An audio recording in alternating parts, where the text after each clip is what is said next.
Hey guys, Crystal here from Elite Hair Care USA. So my client here came in wanting to do a new color, and of course you can see she is natural and has her silver streaks. So the color line that we decided to use was Pravana Chroma Silk Color. I used 7.66 as well as 7.3G along with the 20 volume.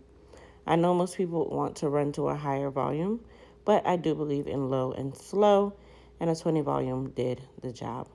So I started off by applying the color to the more stubborn areas, which is typically the root area and the front or the hairline, as well as the crown. I always recommend starting with the stubborn areas first because you do want to give that area the full amount of time to process, as well as any other parts of the head. But gray is the most resistant, so definitely make sure you apply your color to the gray as fast as possible to give it the most amount of time for processing. Now for the hairline, a little trick that I use, because you know gray is very wiry and it likes to stick out.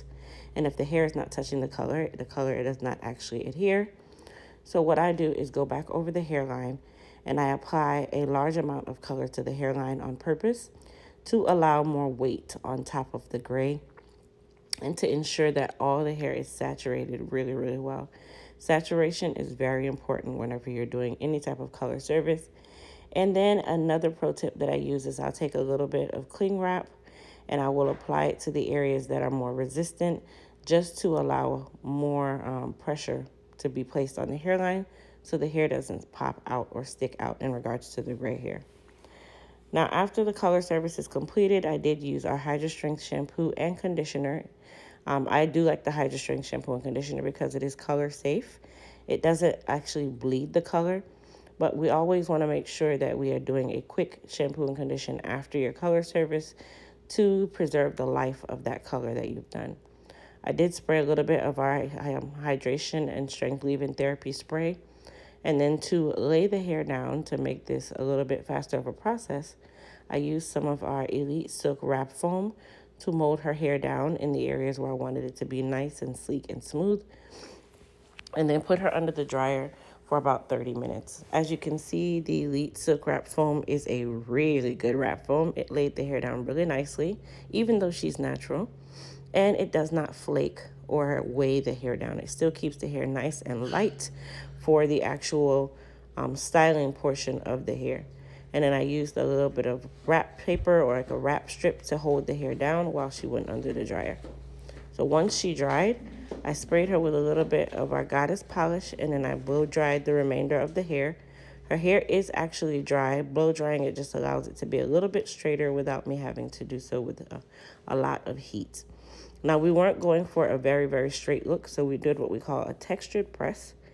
And then I used our H2 Pro, which is not mine, but I used the H2 Pro titanium 1-inch flat iron, as well as my 3/10 of an inch H2 Pro flat iron to slightly silk the hair out. But I did what we call a textured press. So that means I silked and curled at the same time so that I did not have to continue going over the hair, making it straight and then going back and curling it. That's a lot of heat for such fine textured hair. So I used the flat iron to curl her at the same time as the time of me pressing her out. Now, this is something where you have to kind of use your own discretion. It doesn't work for everyone. Her hair texture is a little bit finer of a texture, so it did work well for her. Some people, you do have to actually silk them out first and go back and curl the hair. So keep that in mind. This does not work for everyone, okay? But for her, it worked fine. And then, of course, as I said, whenever you're trying to curl with a flat iron, you want to make sure that it is an iron that has more of a bevel base and not a flat base. There is a such thing as a flat iron, and then there is a, let me say it the right way. There's a such thing as a flat iron where it's only made to make the hair flat. And then they have flat irons that are created with this bevel base, which, yes, they are made to make the hair flat, but they have a more curved base that allows you to be able to curl with them. I've seen people do it with the other flat irons that are really thin. I do not like those flat irons personally for curls, but if you can do it, great. If you can't, I kind of know why. All right, so we went through and finished curling the hair. So once you finish curling the hair is when you will go through and pull out the curls. What I like to do is I'll curl the hair somewhat tight I don't want to say too tight. You don't want it to be like a roller set. If you do curl it like a roller set, then you're going to have to go back and wrap the hair. In my case, I did not want to have to wrap her hair as well. So how you curl the hair is really going to determine your end result in regards to this style. She does have a little bit of breakage in the middle, where between the crown and the occipital bone. So that is something that, you just have to kind of work on and wait for it to grow out. It's not something that we're going to trim her hair down to match that. You just want to just wait and just be very patient. She did also need a trim, so you guys will get to see the trim with the curls in her head, which it kind of worked out, because even trimming her, I just used a wider tooth comb to do the trim.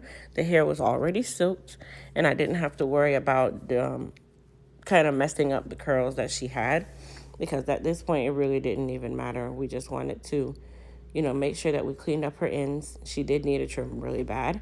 And in the crown, her hair was a lot longer. That doesn't mean that I was going to cut it off. It just means that I needed to trim it down slightly so that we could kind of be in the same direction.